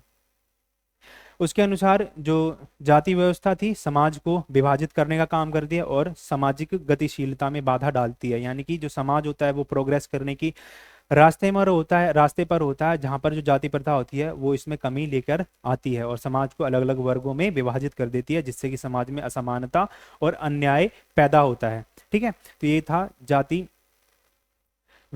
जाति व्यवस्था थी उस पर अंबेडकर के विचार थे। अब हम बात करते हैं जाति उन्मूलन के जो प्रयास थे अंबेडकर के द्वारा कैसे कैसे किए गए थे, उन पर इनके क्या विचार थे। तो इन्होंने सबसे पहले जाति उन्मूलन की बात करी थी। उसके बाद सामाजिक न्याय और समानता के बारे में बात की थी उन्होंने। शिक्षा से किस तरह से समाज को सशक्तिकरण बनाया जा सकता है, सशक्त किया जा सकता है। राजनीतिक प्रतिनिधित्व पर इन्होंने क्या कहा था जिससे कि जाति उन्मूलन को खत्म किया जा सके। अंतर्जातीय विवाह और सामाजिक एकता के बारे में उन्होंने क्या कहा था और किस तरह से जो धार्मिक परिवर्तन होता है, धर्म परिवर्तन होता है, उसके माध्यम से जाति व्यवस्था को खत्म किया जा सकता है। तो सबसे पहले हम पढ़ते हैं जो जाति का उन्मूलन था, यानी कि नाश था, विनाश था, वो किस तरह से किया जा सकता था। ठीक है, तो उन्होंने इस व्यवस्था में सुधार लाने की बजाय उसकी पूर्ण विनाश की बात की थी। ठीक है, तो अंबेडकर जो थे उन्होंने जाति व्यवस्था को उसमें सुधार की बात नहीं की थी, कि उन्होंने ये नहीं कहा था कि इस सिस्टम में सुधार कर दो, इन्होंने ये कहा था कि इसको पूर्ण खत्म कर दो, जो जाति व्यवस्था है समाज को बिल्कुल खत्म कर दो और समाज में जितने भी व्यक्ति होते हैं उनके पास कोई भी उच्च पदवी ना हो, कुछ उनके पास स्पेशल शक्ति ना हो, कुछ विशेष अधिकार ना हो। ठीक है, तो ये बात कही थी अंबेडकर ने। उन्होंने ये कहा था कि जो जातिगत भेदभाव होते हैं सामाजिक और राजनीतिक उपायों के माध्यम से इनको खत्म किया जा सकता है। अगर व्यक्ति अपनी स्वेच्छा से इसको त्याग नहीं सकते हैं, क्योंकि जो जाति होती है लोगों के दिमाग में बहुत ही गहरी जड़ें जमा चुकी है, उसको सिर्फ हम सामाजिक और राजनीतिक उपायों के माध्यम से ही, समाज में जो कानून होते हैं उनके माध्यम से, सामाजिक जो संस्थाएं होती हैं उनके माध्यम से ही इनको खत्म कर सकते हैं। सामाजिक न्याय और समानता के बारे में मैं आपको बता चुका हूँ किस तरह से उन्होंने कहा था कि जो व्यक्ति होते हैं उनकी सामाजिक न्याय और समानता पर उन्होंने उन पर जोर दिया था। ठीक है, वे एक ऐसे समाज के निर्माण के पक्षधर थे, उसमें विश्वास करते थे जहां पर हर व्यक्ति को समान अधिकार और अवसर प्राप्त हों, जिससे कि वो अन्य वर्गों के बराबर आ सके, अपना विकास कर सकें। शिक्षा के बारे में उन्होंने क्या कहा था, किस तरह से शिक्षा जो होती है जाति व्यवस्था को खत्म कर सकती है। ठीक है, तो इन्होंने कहा था कि जो शिक्षा होती है वो जाति आधारित जितने भी भेदभाव होते हैं उसको चुनौती दे सकती है, उसको चुनौती देने में, उसको खत्म करने में काफी ज्यादा इंपॉर्टेंट भूमिका निभा सकती है। उन्होंने कहा था कि जो शिक्षा जो होती है वंचित जातियों को अधिकारों का दावा करने के लिए और उनकी जो सामाजिक आर्थिक स्थिति होती है उसको सुधारने में काफी ज्यादा इंपॉर्टेंट रोल प्ले कर सकती है, ये कहा था अंबेडकर ने। किस तरह से जो राजनीतिक प्रतिनिधित्व होता है जातिगत समस्या को हल कर सकता है, तो अंबेडकर ने कहा था कि जितनी भी वंचित जातियां होती हैं उनको राजनीतिक प्रतिनिधित्व दिया जा सके, जिससे कि जो देश का जो शासन है उसको अधिक समावेशी बनाया जा सके, शासन में उनकी आवाज को सुना जा सके, शासन जो भी नियम कानून लेकर आता, जितनी नीतियां बनाता है, जितनी पॉलिसीज वगैरह बनाता है, उनमें उनकी आवाज को सुना जाए और उनका विकास हो सके। उन्होंने भारतीय संविधान का मसौदा तैयार किया था, हम सबको पता है, इसीलिए उनको भारतीय संविधान का पिता कहा जाता है। ठीक है, तो उसमें इन्होंने एक महत्वपूर्ण भूमिका ये निभाई थी कि इन्होंने वंचित जो समूह था उनके लिए रिजर्वेशन लेकर आए थे, जिससे कि एक सकारात्मक कार्रवाई के रूप में हम देख सकते हैं। ठीक है, उन्होंने इस चीज को इसमें शामिल किया था, यानी कि भारतीय संविधान में जो रिजर्वेशन का काम था वो इन्होंने एक सकारात्मक रूप में किया था, जिससे कि समाज का जो वर्ग था, जितने भी वंचित वर्ग थे, उनका विकास हो सके। इन्होंने ये कहा था कि जो अंतर्जातीय विवाह होता है और सामाजिक एकता को बढ़ाने के लिए अंतर्जातीय विवाह को यहाँ पे लेके आया जा सकता है और जाति व्यवस्था को खत्म किया जा सकता है। इन्होंने ये कहा था कि सामाजिक एकीकरण को बढ़ावा देने के लिए, जातिगत बाधाओं को खत्म करने के लिए, उसको तोड़ने के लिए अंतर्जातीय विवाह होता है, यानी कि अपनी जाति के बाहर में जो विवाह होता है हमें उसको करना चाहिए, जिससे कि हम जो जातिगत व्यवस्था है, जातिगत समस्या है, उसको खत्म कर सकते हैं। उनके अनुसार जो अंतर्जातीय विवाह होता है, यानी कि अपनी जाति के बाहर जो विवाह होता है, वो पुरानी जातिगत जो नियम होते हैं उनको तोड़ने का काम करेगा, उसको चुनौती देने का काम करेगा, जिससे कि जो जाति व्यवस्था है वो अपने आप ही खत्म हो जाएगी, अपने आप ही उसका नाश हो जाएगा। इन्होंने धर्म परिवर्तन के नाम पर भी ये कहा था कि जो जाति व्यवस्था है उसको खत्म किया जा सकता है। हमें पता है इनका जो इन्होंने जो धर्म परिवर्तन किया था वो इसी वजह से किया था, हिंदू धर्म में कुछ हिंदू प्रथाएं ऐसी थी जो सही नहीं थी। ठीक है, समाज में जाति व्यवस्था एक उसका उदाहरण हम देख सकते हैं। तो जाति व्यवस्था और हिंदू प्रथा की कुछ अस्वीकृति उन्होंने की थी और उन्होंने बौद्ध धर्म को अपना लिया था अपने कुछ अनुयायियों के साथ में। ठीक है, उन्होंने बौद्ध धर्म को ये कहा था कि ये भेदभाव के रहित है, बंधनों से मुक्त है और आध्यात्मिक मुक्ति के मार्ग पर ये चलने को काम करता है और समाज में जितने भी वर्ग हैं उनकी समानता पर जोर देता है। नेक्स्ट क्वेश्चन की अगर हम बात करते हैं वो है, नेहरू के लोकतांत्रिक समाजवाद की चर्चा कीजिए और समकालीन भारत में इसकी क्या प्रासंगिकता है उसके बारे में विवेचना करनी है, उसके बारे में चर्चा करनी है, उसकी व्याख्या करनी है। तो हम जवाहरलाल नेहरू की बात करते हैं तो उनका जो जन्म था वो 14 नवंबर 1879 को हुआ था। ठीक है, इनका जो जन्म स्थान था वो था इलाहाबाद, यानी कि आज का प्रयागराज। और इनके जो माता पिता थे, पिता का नाम था मोतीलाल नेहरू जो कि एक स्वतंत्रता सेनानी थे और इनकी जो माता थी वो स्वरूपा रानी थी। अगर हम इनकी बात करते हैं तो ये स्वतंत्र भारत के प्रथम प्रधानमंत्री थे, यानी कि पहले प्रधानमंत्री थे। इनको एक महान स्वतंत्रता सेनानी के रूप में हम जानते हैं। इन्होंने धर्मनिरपेक्षता की वकालत की थी, उसके काफी ज्यादा समर्थक थे। ठीक है, और इन्होंने भारत में जो नियोजित राजनीति होती है, नियोजित विकास होता है, आर्थिक विकास के पक्षधर माने जाते हैं। ठीक है, जब ये 15 वर्ष के थे तो ये अध्ययन के लिए ब्रिटेन चले गए थे और वहां पर इनके जो विचार थे काफी ज्यादा परिवर्तित हुए। हमने बात करी पश्चिम के बारे में, वहां पे धर्मनिरपेक्षता के क्या अर्थ निकाले थे और उसी धर्मनिरपेक्षता का जो मॉडल था वो पंडित नेहरू ने दिया था, जिसके बारे में हम आगे बात करेंगे। तो छात्र जीवन में ही जो नेहरू थे वो भारत के राष्ट्रीय आंदोलन में की जो लड़ाइयाँ लड़ी जा रही थी उसमें दिलचस्पी लेने लगे थे और जब ये 1912 में भारत में वापस लौट कर आए थे तो उन्होंने कांग्रेस की सदस्यता को ग्रहण किया था, उसको ज्वाइन किया था और राष्ट्रीय आंदोलन में काफी ज्यादा एक्टिव हो गए थे। अब इन्होंने लोकतांत्रिक समाजवाद पर क्या अपने विचार दिए थे, एक बार उसको देखते हैं। तो इन्होंने लोकतांत्रिक जो संस्थाएं होती है उनकी स्थापना की वकालत करी थी। धर्मनिरपेक्षता और सामाजिक एकजुटता पर इन्होंने बल दिया था। शिक्षा और जो वैज्ञानिक स्वभाव था उसको बढ़ाने पर इन्होंने फोकस किया था। ठीक है, और समाज का कल्याण करने की बात की थी।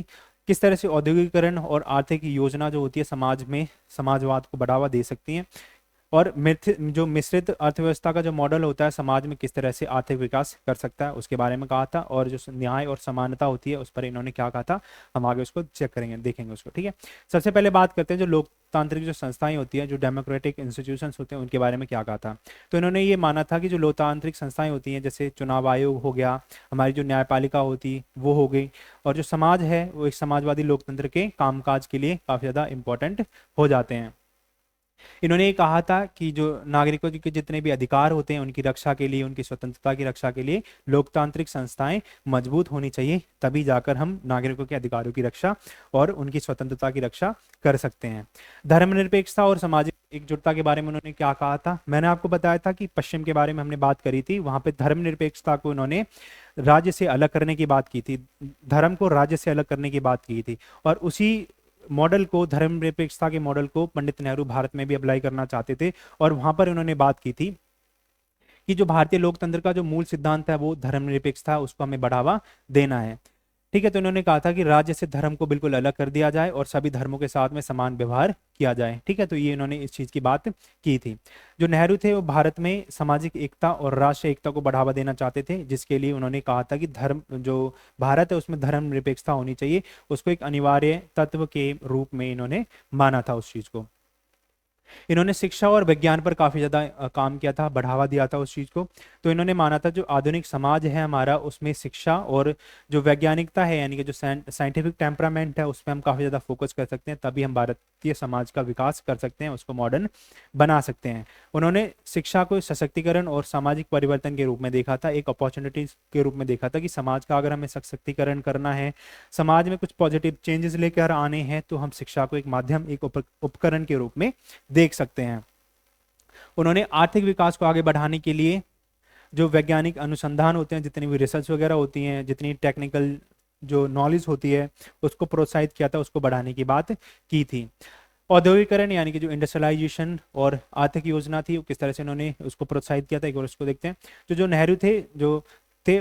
उस टाइम पे जब भारत आज़ाद हुआ था तो भारत की जो जनता थी काफ़ी ज़्यादा गरीब थी, उसको गरीबी से ऊपर उठाने के लिए तेजी से औद्योगिकरण की इन्होंने बात की थी, उसकी आवश्यकता पर काफ़ी ज़्यादा जोर दिया था। इन्होंने ये कहा था कि हमें एक डेवलपमेंट करना है जो कि संतुलित हो, यानी कि एक बैलेंस डेवलपमेंट करना है, जिससे कि जो संसाधनों का जो वितरण है वो समान हो सके, समान रूप से हो सके, किसी के साथ में अन्याय ना हो, उस पर इन्होंने काफी ज्यादा जोर दिया था। और इसके लिए, इस आर्थिक विकास के लिए इन्होंने एक मॉडल को अपनाया था जिसको कहते हैं पंचवर्षीय योजना, यानी कि पंचवर्षीय योजनाओं के माध्यम से इन्होंने आर्थिक विकास करने की बात की थी, प्लानिंग की बात की थी। मिश्रित अर्थव्यवस्था जो होती है, इस मिश्रित अर्थव्यवस्था का जो मॉडल होता है वो पंडित जवाहरलाल नेहरू के द्वारा पेश किया गया था। ठीक है, तो एक मिश्रित अर्थव्यवस्था का इन्होंने समर्थन किया था जिसमें समाजवाद और पूंजीवाद दोनों के तत्व शामिल थे। ठीक है, तो इन्होंने ये कहा था कि जो राज्य होता है वो सार्वजनिक क्षेत्र के माध्यम से जितने भी बिजनेस होते हैं, यानी कि जो व्यापार होता है, अपना से आर्थिक विकास करेगा। ठीक है, उसको निर्देशित करने का काम करेगा, जो कि सामाजिक कल्याण में काफी ज्यादा इंपॉर्टेंट भूमिका निभाएगा। सामाजिक न्याय और समानता के बारे में आपको बता चुका हूँ। समाज में जितने भी वर्ग होते हैं उनकी जितनी भी बेसिक आवश्यकताएं होती हैं, जितनी भी बुनियादी आवश्यकताएं होती हैं उनको दिया जा सके। तो इन्होंने कहा था कि जितनी भी समाज में भिन्नताएं होती हैं उनको कम किया जा सके और सामाजिक न्याय को सुनिश्चित किया जा सके। ठीक है, तो ये बात पंडित नेहरू ने कही थी। उन्होंने एक ऐसे समाज की कल्पना की थी, एक वकालत की थी, जहां पर जितनी भी बुनियादी आवश्यकताएं होती हैं, बुनियादी आवश्यकताओं से का मैं आपको बता चुका हूँ क्या अर्थ होता है, जहाँ पे रोटी, कपड़ा, मकान, स्वास्थ्य, शिक्षा, रोजगार, इन चीजों को, ठीक है, उनको बिना उनकी आर्थिक और सामाजिक स्थिति को देखे बिना उनको दिया जा सके। नेक्स्ट क्वेश्चन की अगर हम बात करते हैं तो वो है रविंद्रनाथ टैगोर के अनुसार जो भारतीय राष्ट्रवाद था उसकी क्या क्या समस्याएं थी, उनके बारे में बात करनी है। ठीक है, तो अगर हम रविंद्रनाथ टैगोर की बात करते हैं तो इनका जो जन्म था वो 7 मई 1861 को हुआ था। इस टाइम पे हमें पता है जो भारतीय राष्ट्रवादी आंदोलन थे वो काफी ज्यादा बढ़ रहे थे और इसका जो प्रभाव था सबसे ज्यादा बंगाल में था। बंगाली उस टाइम पे जितने भी आंदोलन थे उनकी मेजबानी कर रहा था, उसका नेतृत्व कर रहा था, इसलिए बंगाल सबसे ज्यादा आगे था भारतीय राष्ट्रवादी आंदोलन में।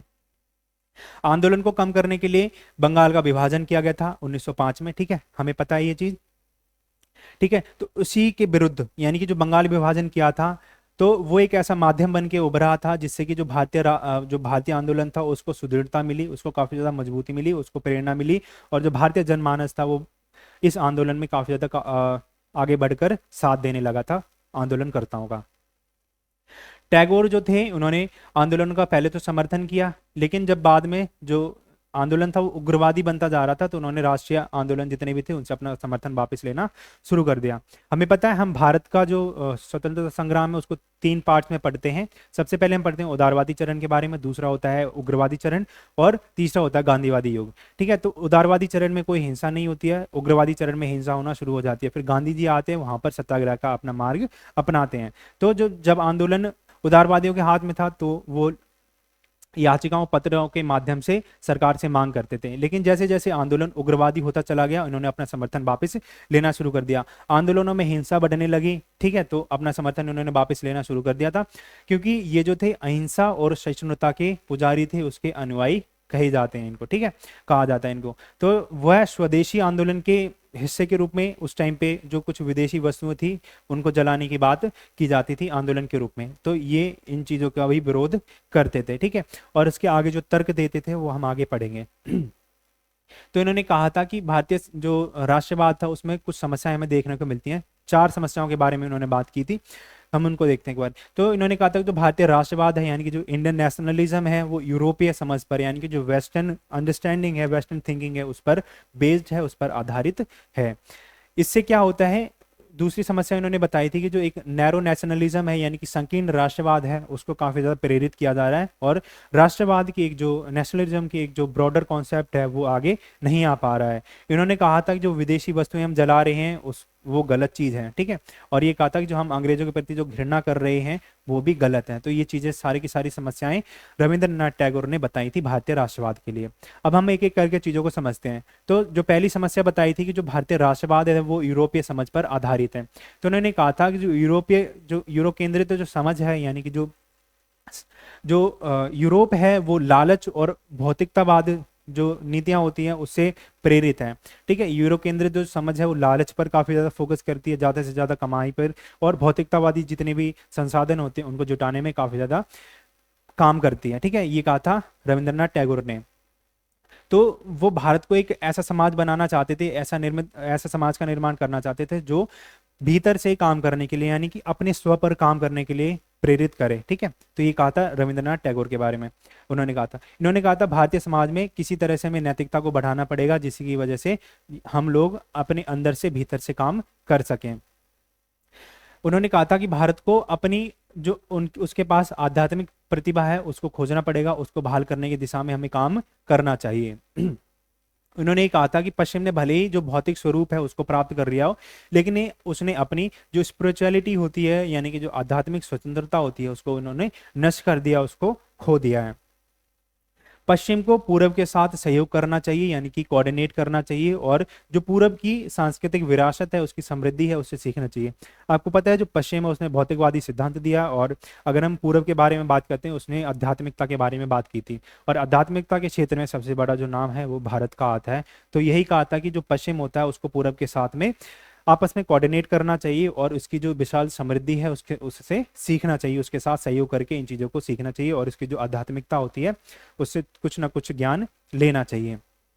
इन्होंने कहा था कि जो राष्ट्रवाद का एक कॉन्सेप्ट है, नैरो कॉन्सेप्ट, वो आगे बढ़ रहा है, यानी कि जो संकीर्ण राष्ट्रवाद है वो आगे बढ़ रहा है। इन्होंने कहा था कि जो राष्ट्रवादी होते हैं, कुछ राष्ट्रवादी ऐसे हैं उनके जो निर्णय है वो बुद्धिमान निर्णय नहीं है, यानी कि अच्छे निर्णय नहीं है, वो आगे जाकर नफरत के बीज बोने का काम करेंगे, जिसमें हमें इकबाल का नाम सामने आता है, और भी कई सारे नेता हैं, जिन्ना का नाम सामने आता है। ठीक है, इन्होंने आगे जाकर धर्म के आधार पर समाज में नफरत के बीज बोने का काम किया था।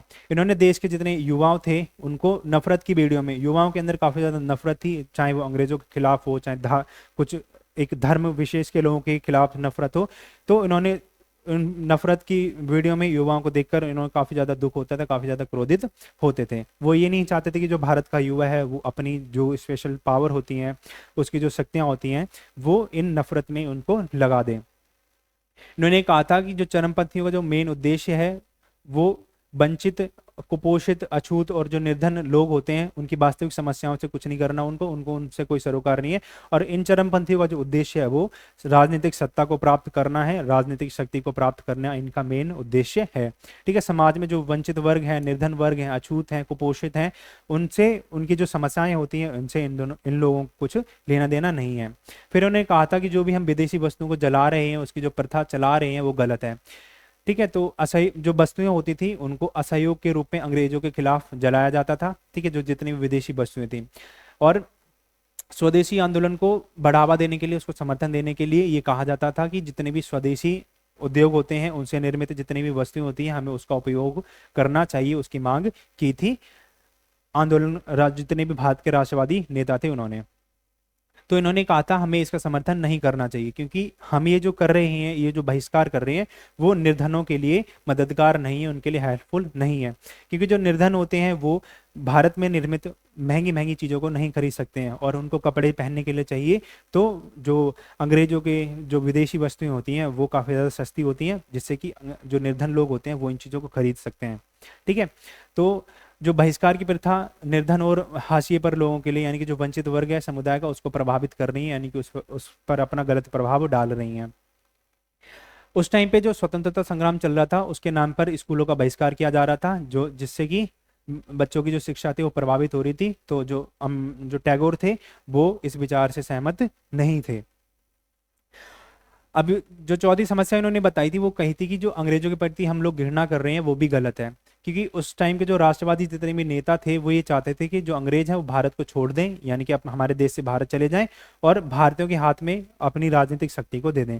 लेकिन जो टैगोर थे वो इस बात का समर्थन नहीं करते थे। वो ये कहते थे कि भारत में जो कानून का शासन है, उसमें जो हमारी जो संस्कृति है उसमें परिवर्तन करने का जो काम है वो ब्रिटिश शासन के द्वारा किया जा रहा है, और ये इसमें काफी ज्यादा उपयोगी है। ठीक है, तो ये जो चार चीजें हैं वो टैगोर ने कही थी, और यही जो चार चीजें हैं वो उन्होंने कहा था कि भारत में हमें इन चीज़ों पर फोकस करना चाहिए, इन चीज़ों पर ध्यान केंद्रित करना चाहिए, और एक जो ब्रॉडर कॉन्सेप्ट होता है नेशनलिज्म का, हमें उसको बढ़ावा देना चाहिए। आप हमारे चैनल को सब्सक्राइब कर सकते हैं, वीडियो कैसी लगी उसके बारे में कमेंट करें, और इसकी जो PDF है वो आपको टेलीग्राम चैनल पर मिल जाएगी, तो आप वहां से इसको ज्वाइन कर सकते हैं। Thank you.